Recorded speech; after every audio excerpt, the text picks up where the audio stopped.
To seek their applause is to surrender your scepter to the mob. Let us begin in the grand coliseum of the soul, where every man, whether he admits it or not, once sought the roar of the crowd, the thumbs up of the masses, the fleeting validation of being seen, approved of, liked. The modern world, with its infinite digital amphitheaters, has amplified this primal craving to a fever pitch. We scroll, we post, we perform our carefully curated lives for an audience of phantoms, addicted to the little dopamine hits of digital approval. And in this desperate pursuit of external validation, we become exquisitely predictable, easily manipulated, and utterly powerless. Machiavelli, that shrewd observer of the human circus, would have watched this spectacle with a mixture of fascination and contempt. He understood that public opinion was a fickle beast, a roaring tide that could lift you one day and drown you the next. To build your foundation on such shifting sands was the height of folly. A prince, he wrote, ought not to mind the reproach of cruelty, for with a very few examples he will be more merciful than those who through too much mercy allow disorders to arise.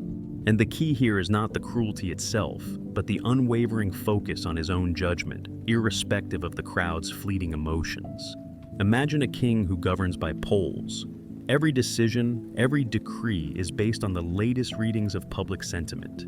He chases approval like a jester chasing coins. What happens when a difficult decision must be made? A decision that will be unpopular but ultimately necessary for the long-term survival of his kingdom? He will hesitate. He will compromise.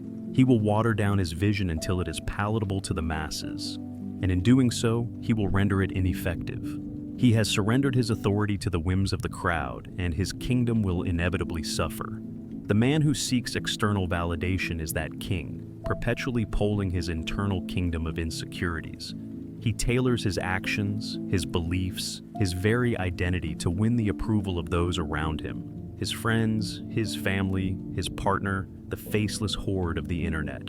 He becomes a chameleon, constantly changing his colors to blend in, never daring to stand out, never daring to be truly himself.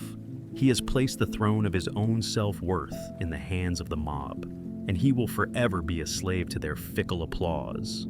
There is a chilling tale whispered as in the smoky opium dens of old Saigon about a man who could perfectly mimic the voice of anyone he heard. He used this talent to become a celebrated storyteller, enthralling audiences with his vivid impersonations. But his own voice, his true voice, withered and faded from disuse. He became so obsessed with reflecting the voices of others that he lost his own. When asked who he truly was, he could only offer another imitation. He became a hollow echo, a ghost in the machine of his own making, forever seeking validation in the borrowed sounds of others because he had silenced his own. The modern addiction to validation is that man amplified a billionfold. We curate our online profiles, crafting perfect avatars that bear only a passing resemblance to our messy, flawed selves. We seek the validation of likes and comments, mistaking digital applause for genuine connection. We become performers in a never-ending play, desperately seeking the approval of an audience that is just as lost and insecure as we are. And in this relentless pursuit, our own true selves, our authentic desires, our unique perspectives, our inner voice, become faint and forgotten, drowned out by the clamor of the crowd. The faint, bitter hope in this realization lies in the courage to embrace the silence of genuine solitude, to turn away from the roaring crowds, both real and digital, and to listen to the quiet whisper of your own inner compass. To build your kingdom on the solid ground of your own values, your own judgment, your own internal validation. This is not to say you become a hermit, devoid of human connection. It is to say that your sense of self-worth must come from within, not be constantly tethered to the shifting winds of public opinion. So, I ask you, you who instinctively reach for your phone after even the smallest experience, craving that little hit of external approval, whose voice are you truly trying to hear? Is it the fleeting cheers of strangers, or the quiet, steady wisdom of your own soul? And what will become of your own kingdom if you continue to rule by the polls of popular opinion?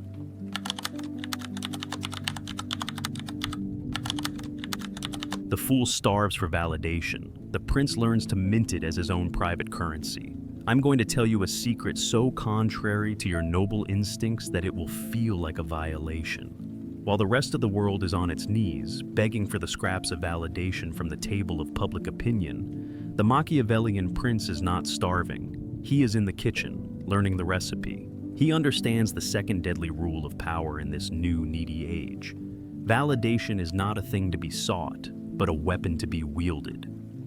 In a world addicted to a drug, the man who controls the supply is the king, and the most addictive, most potent, and most widely consumed drug in the modern world is the feeling of being seen, of being approved of being told that you are good and smart and right. The average man spends his life as a desperate addict, performing pathetic tricks for his next fix. The man who would outsmart everyone understands that this universal craving is not a tragedy. It is the single greatest strategic opportunity of our time. You must become an alchemist of praise. You must learn to transmute the base metal of common flattery into the pure, irresistible gold of targeted validation. Machiavelli knew that men are fundamentally vain and self-interested creatures. He wrote, "Men are so simple and so subject to present necessities that he who seeks to deceive will always find someone who will allow himself to be deceived. To outsmart them, you do not appeal to their reason or their virtue. You appeal to their bottomless vanity. You find the deepest, most secret insecurity in their heart, the one thing they most desperately want to believe about themselves, and you tell them it is true. This is not the crude, fawning flattery of the court jester. This is the surgical, precise validation of the master interrogator. The jester tells the fat, cowardly king he is as strong as Hercules. The king is pleased, but he knows it is a lie. The master interrogator, the Machiavellian prince, tells the same king, "My lord, your true strength is not in the brute force of lesser men, but in your prudent caution, which has saved this kingdom 100 times while others counseled reckless action. You have taken his greatest weakness, his cowardice, and reframed it as a rare and noble virtue. You have not just flattered him, you have absolved him. He will now be your slave forever, because you are the keeper of the one beautiful lie he needs to believe to live with himself." There is a story from the decadent courts of the late Ottoman Empire about a silent eunuch who rose to become the secret master of the palace. He never gave an order. His only weapon was a small, polished silver mirror. He would listen to the grand viziers and the pashas as they boasted and schemed. He would listen with absolute, unnerving attention. And at the end of their speech, he would simply hold up his mirror and say, "In all of Constantinople, there is no one who sees the world as you do." That was all. But he was reflecting back to them the one thing they all craved, the image of their own unique, misunderstood genius.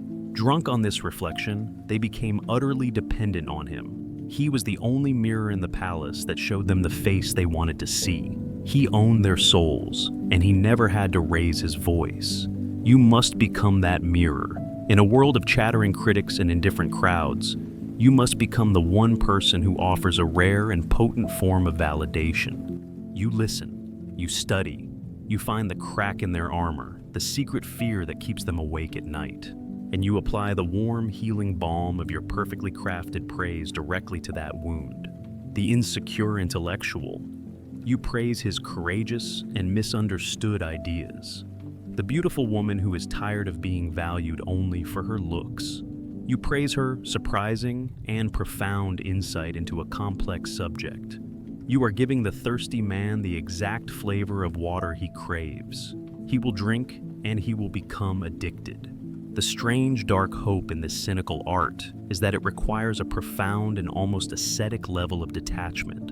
To wield this power, you must first be completely immune to the drug yourself. You cannot seek their validation while you are doling it out. This discipline, this act of becoming the dealer instead of the addict, forces you into a position of radical self-reliance. You begin to see the desperate, flailing neediness of the world with a new, cold clarity. And in that clarity, you find your own freedom. So I invite you to this dark experiment. The next time you are in a conversation, resist the urge to speak about yourself. Instead, listen. Listen with the intensity of a spy. Find the other person's deepest insecurity, and then craft one single, perfect sentence of praise that speaks directly to it. Watch their eyes, watch their posture, watch what happens when you give them the one thing they have been starving for their entire lives.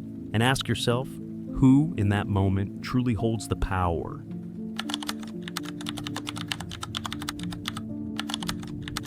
In a world that demands your story, the man who is a beautiful, unreadable book is king. Imagine you are a man made of smoke. You have a form, a presence, a shadow, but when someone tries to grasp you, their fingers close on empty air.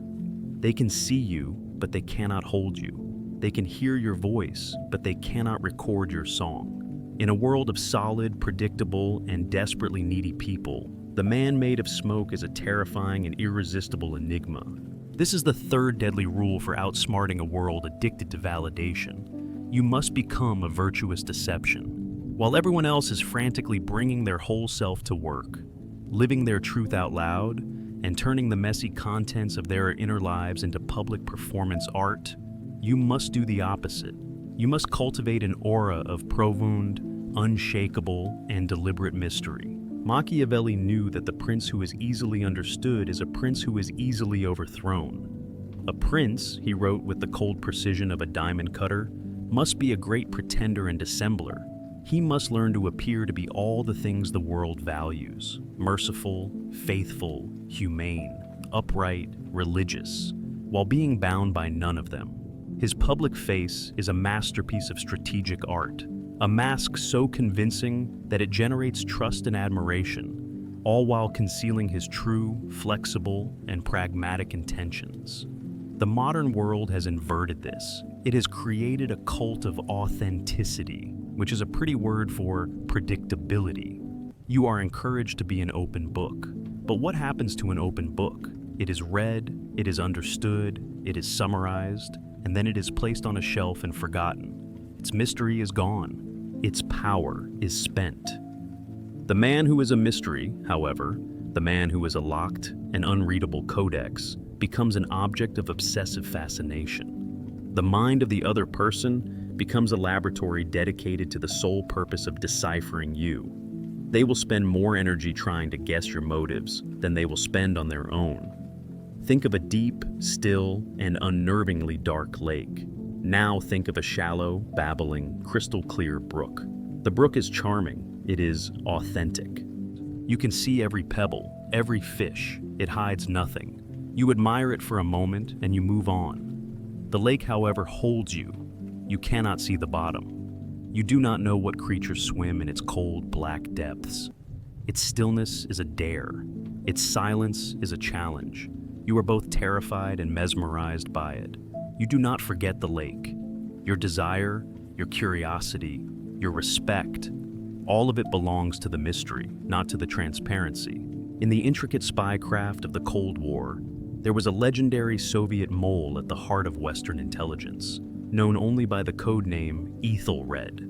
For 30 years he operated, and no one ever discovered his identity. Why? Because he had no identity. He was a perfect functionary. He was moderately competent but not brilliant. He was pleasant but not charismatic. He had no strong opinions. His colleagues saw him as a reliable, if rather dull, piece of the bureaucratic furniture. He was so perfectly average, so utterly transparent in his simplicity, that he was completely opaque. He was hiding in plain sight. His mask was a face of utter, unmemorable normality. While his colleagues were busy preening, competing for validation and promotion, he was silently dismantling their world from the inside. You must become like Ethelred. In a world that screams for you to be passionate and vulnerable, your greatest power is to be calm, centered, and unreadably pleasant. You do not offer strong opinions unless it is strategically necessary. You do not narrate your emotional weather. You become a master of the non-committal smile, the thoughtful pause, the ambiguous answer. The strange, cold hope in this practice of dissembling is that it forces you to build a rich and truly private inner world. Because you are not constantly exporting your thoughts and feelings for public validation, you are forced to cultivate them internally. Your soul ceases to be a stage for public performance. and becomes a quiet, magnificent, and secret garden. You, and you alone, are the one who walks there. This is the beginning of true sovereignty. So I ask you this, you who are so proud of being an open book, what is written on your pages that is actually true? And what if your greatest story, the one that holds all your power, is the one that is contained in the beautiful, terrifying, and profound silence of the pages you have refused to write?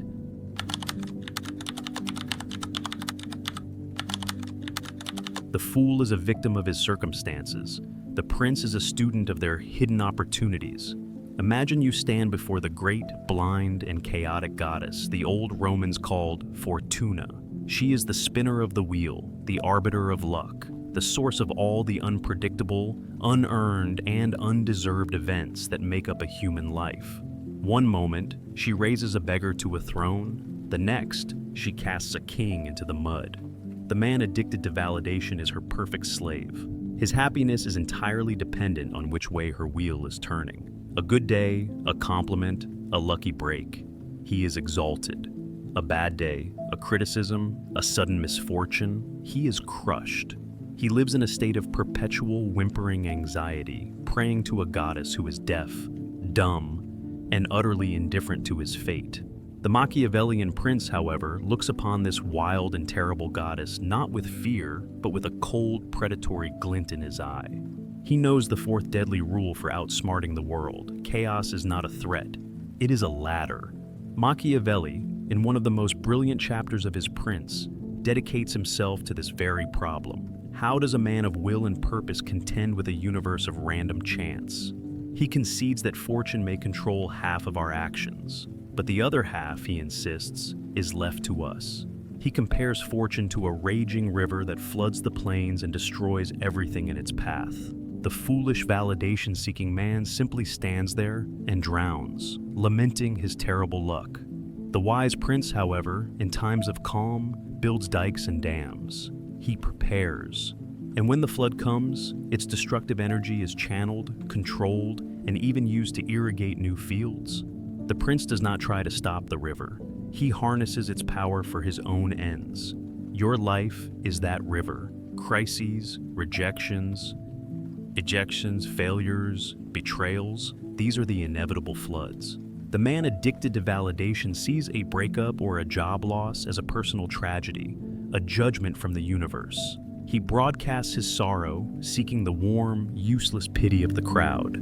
He is the man drowning and screaming for help. The Machiavellian man sees the same crisis as a strategic opportunity.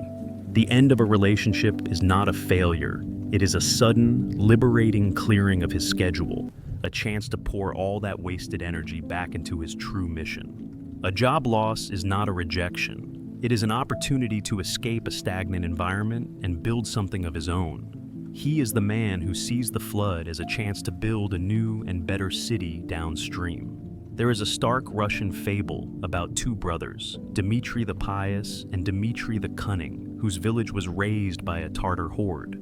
After the raiders left, Dmitri the Pious fell to his knees in the ashes and wept, seeing the destruction as God's terrible judgment. He led the survivors in prayer, seeking validation and comfort from the silent heavens.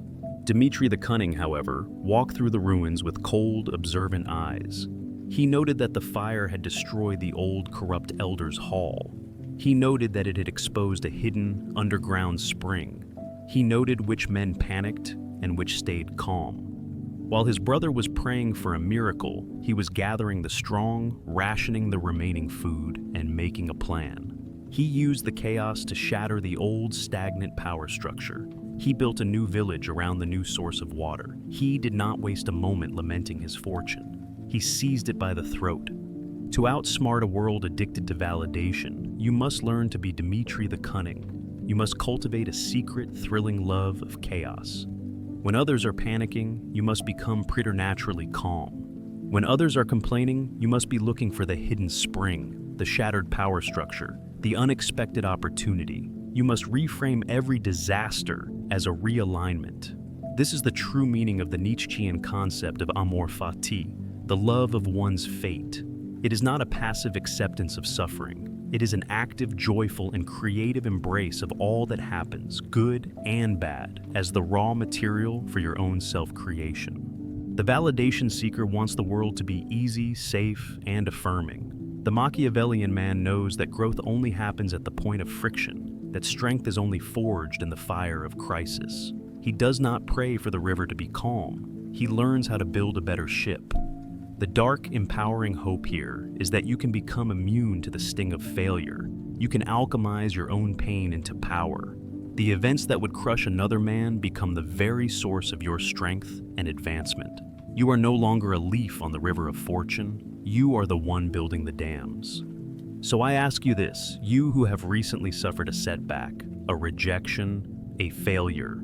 Stop telling the story of your victimhood. Stop seeking the cheap validation of pity. Look again at the smoking ruins of your situation with the cold, calculating eyes of Dmitri the Cunning. What old rotten structure has been conveniently destroyed? What hidden spring has been revealed? And what new kingdom can you now build upon this beautifully cleared ground?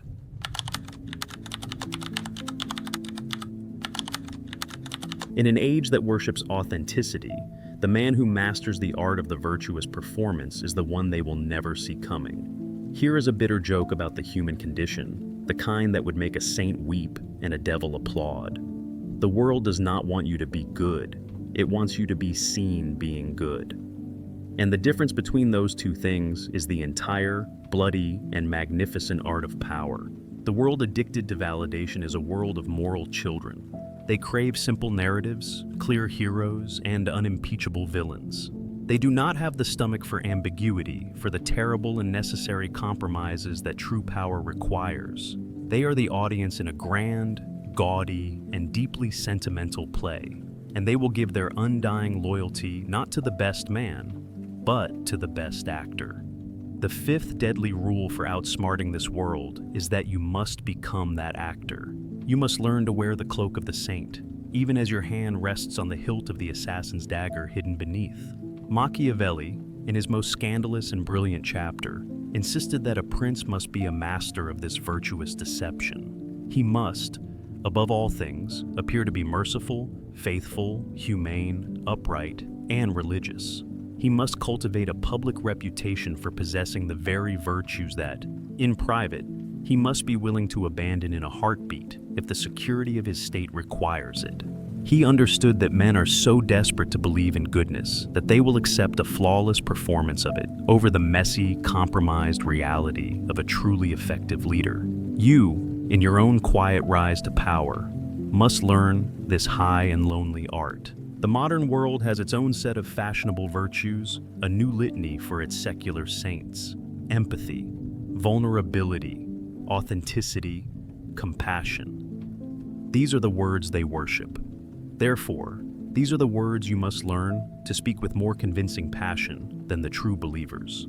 You must learn to perform your compassion with the skill of a master thespian. You must curate your moments of vulnerability as carefully as a general plans a feigned retreat, designed to lure your opponents into a sense of false security. There is a dark fairy tale from a land drowning in its own piety. It tells of a kingdom terrorized by a great ancient dragon, a creature of pure, cynical intelligence.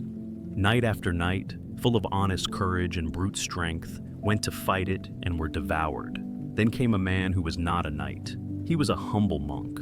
He walked to the dragon's lair not with a sword, but with a sacred text and a reputation for profound holiness. The dragon, who had seen 1,000 swords, had never seen such a thing. It was amused by this display of apparent madness. The monk spoke of peace, of forgiveness, of a higher path. He was the perfect image of helpless virtue. The dragon, disarmed by the novelty of the situation, lowered its guard for a single, fatal moment. In that moment, the monk drew from beneath his humble robes a single, needle-thin blade of obsidian, a shard of volcanic glass, and struck the dragon in the one, tiny, soft scale beneath its jaw. He returned to the city not as a cunning killer, but as the saint whose piety had miraculously tamed the beast. His performance of virtue was the only weapon that could have gotten him close enough to strike. The man addicted to validation is desperate to be a good person. The Machiavellian understands it is far more effective to be seen as one. This allows you to move through the world unmolested. Your rivals will underestimate you. Your allies will trust you. The mob will adore you. Your virtuous cloak becomes a cloak of invisibility for your true pragmatic intentions. While everyone else is busy in the noisy, exhausting, and ultimately pointless project of judging each other's authenticity, you are the only one in the room who is quietly getting things done. The strange cold hope in this profound cynicism is a new kind of freedom. It is the liberation from the impossible, exhausting burden of actually having to be a saint. You are a human being, full of contradictions, of darkness and light. To pretend otherwise is a lie.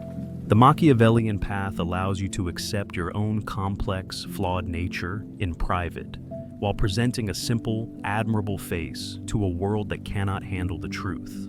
You are no longer a victim of the mob's moral judgment. You are the director of their moral theater. So, I ask you this, you who work so hard to be a genuinely good man, look at the heroes of our age, the ones drowning in public validation.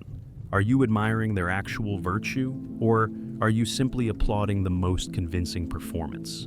And what could you accomplish? What could you build if you were to stop worrying about the goodness of your own soul and start perfecting the art of the role you were born to play?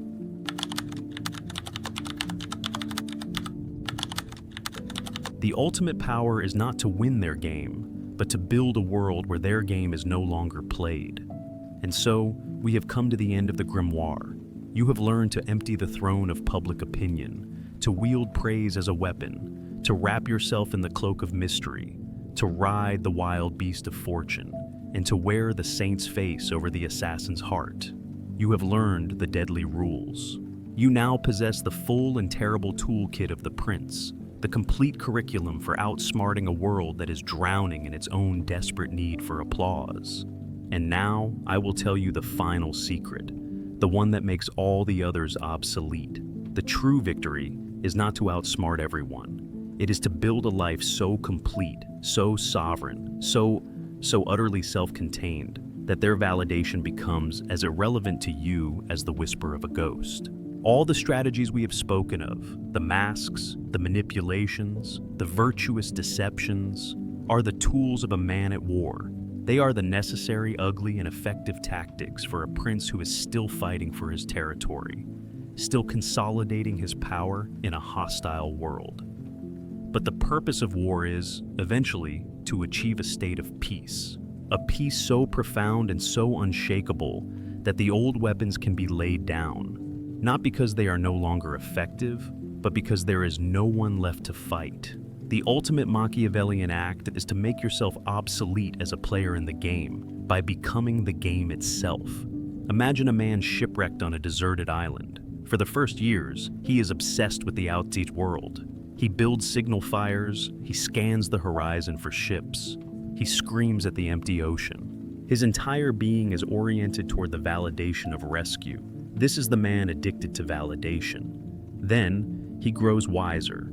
He begins to use the island to his advantage. He learns its secrets. He builds traps. He learns to hunt. He becomes a creature of cunning and strength.